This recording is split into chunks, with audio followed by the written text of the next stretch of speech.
Friends, కోడిగుడ్లు చేసుకున్నాం ఈరోజు. కోడిగుడ్లు చేసే ఐటమ్స్ చూపిస్తాను. ఇంకా ఫ్రై లాగా చేసుకుందాం కోడిగుడ్లది. ఎక్కువ ఏంలే, 5 నిమిషాలు వంట, 5 నిమిషాలదే. ఎట్ట చేసి చూపిస్తాను. 4 కోడిగుడ్లు తీసుకున్నాము. ఈ 4 కోడిగుడ్లు కట్ చేసుకుందాం. ఫస్ట్ ఇట్లా కట్ చేసి పెట్టుకున్నాము.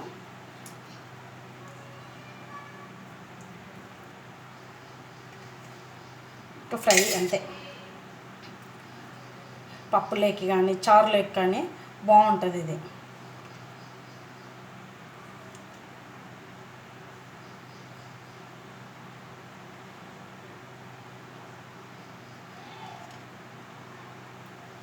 ఇది ఫ్రెండ్స్, పప్పులోకి బాగుంటుంది. ఇప్పుడు తాలింపు వేసుకుందాము. కొంచెం ఉల్లిగడ్డలు తీసుకు అది స్టవ్ వెలిగించుకుందాము.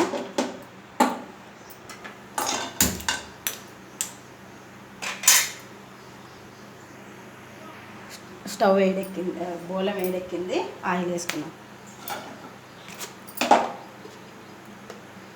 ఒక 2.5 కప్పులు ఆయిల్ వేసుకున్నాం. కప్పు అనుకుంటే ఇది దీంతో వేస్తున్నాం 2.5. ఇప్పుడు జీలకర్ర ఆవాలు వేసుకున్నాం.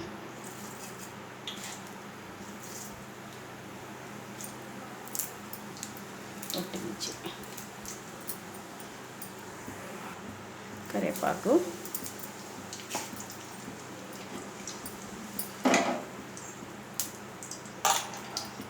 ఉల్లిగడ్డ వేసుకున్నాము. చిన్నగా తరిగి పెట్టుకున్న ఉల్లిగడ్డలు,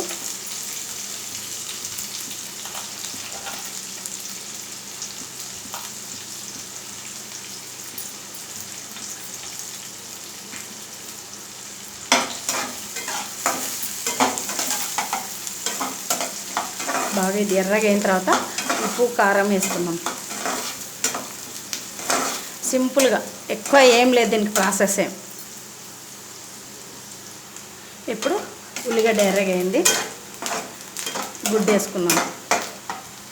ఇది ఇట్లా అంతా అంటే మీడిల్గా ఎరుపు.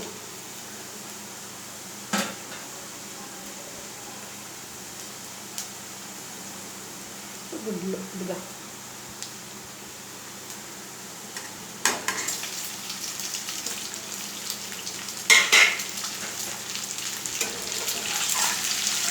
ఎక్కువ కలపకుండా స్లోగా కలపాలి, ఎందుకంటే అవన్నీ ఇడిపోతాయి అన్నమాట.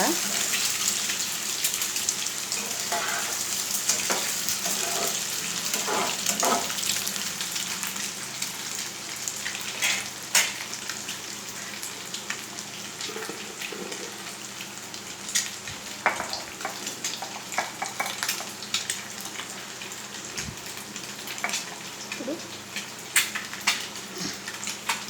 కారం వేసుకుందాము. ఒక 2 చెంచాలు కారం,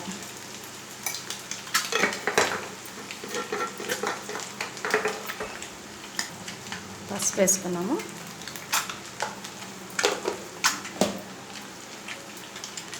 తగినంత ఉప్పు వేసుకున్నాము. దీంట్లోన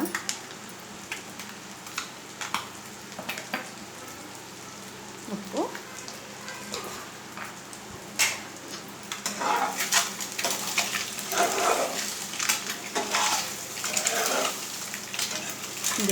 కోడిగుడ్డు కూర.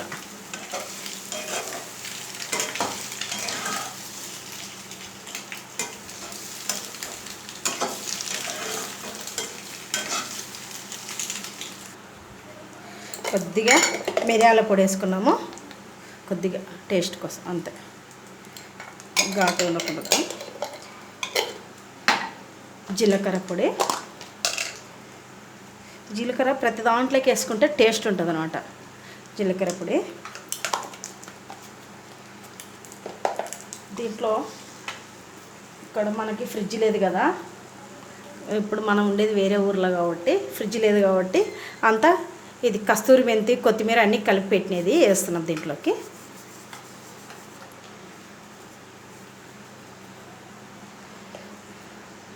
అట్టనే పండ్ల పని ధనియాల పొడి వేసేద్దాము. ధనియాల పొడి ఒక లైక్ నచ్చితే కోడిగుడ్డు కర్రీస్ నచ్చితే ఒక లైక్ వేసుకొని సబ్స్క్రైబ్ చేయండి.